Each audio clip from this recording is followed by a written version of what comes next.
মেয়ের বিয়েতে চারাগাছ বিলির পর বিদায় বেলায় দুস্থদের মাঝে শ্বেতবস্ত্র কম্বল প্রদান দাস পরিবারের। গতকাল ২৪শে জানুয়ারি ৪ হাত এক হয়েছিল ডাক্তার শালিনী দাস এবং ডাক্তার প্রীতম কুমার দামের। আলিপুরদুয়ার বীরপাড়া মোড়ে হোটেল রত্নেশ্বরে ছিল বিয়ের আয়োজন। বিয়ের দিন আমন্ত্রিত অতিথিদের চারাগাছ বিলি করা হয়েছিল। তার পরের দিন আজ সকালে মেয়ের বিদায় বেলায় দুস্থ মানুষদের মাঝে শ্বেতবস্ত্র হিসেবে কম্বল বিলি করলেন শিশির দাস এবং তার পরিবার।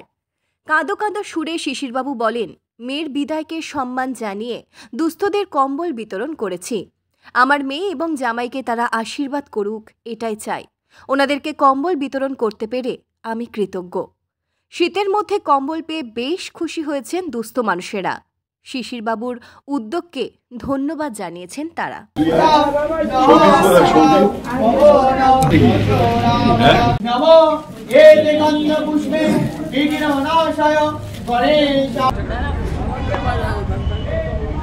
আমার মেয়ের বিয়েটাকে স্মরণীয় করে রাখতে গতকালকে আমাদের যে প্রাকৃতিক যে অবস্থা সেটাকে স্বাভাবিক রাখার জন্য আমার এই প্রচেষ্টা চারাগাছ বিতরণ, এবং আজকে আমি মেয়ের বিদায়টাকে সম্মান জানিয়ে আমি আজকে দুস্থদের কাছে একটুখানি কম্বল বিতরণ করেছি। আমি একটু ওদেরকে দিতে পেরে আমি কৃতজ্ঞ, এবং আমার মেয়ে এবং জামাইকে তারা আশীর্বাদ করুক। আমার মেয়ে জামাই যেন সুখী দাম্পত্য জীবন কাটাতে পারে। মেয়ের বিয়ে হলো, তার জন্য আমাদের কম্বল দান করছে। কম্বল পেলি? হ্যাঁ। কোথা থেকে আসছেন আপনি? এই বীরপাড়ায়। কি নাম? আমার নাম নিরবলা রায়। কেন আসছেন আজকে? আসি, আমাদেরকে স্লিপ দিছে, কম্বল দিবে বলছে, শীতের বস্ত্র দিবে। সেই জন্য কম্বল পেলেন? হ্যাঁ। কি নাম? মৃদুলা সরকার।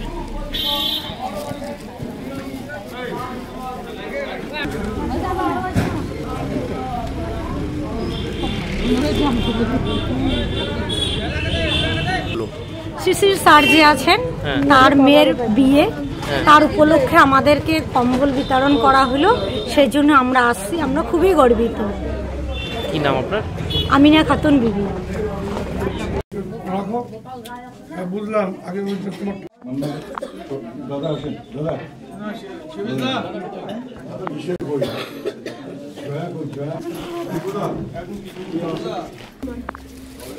মান্নাই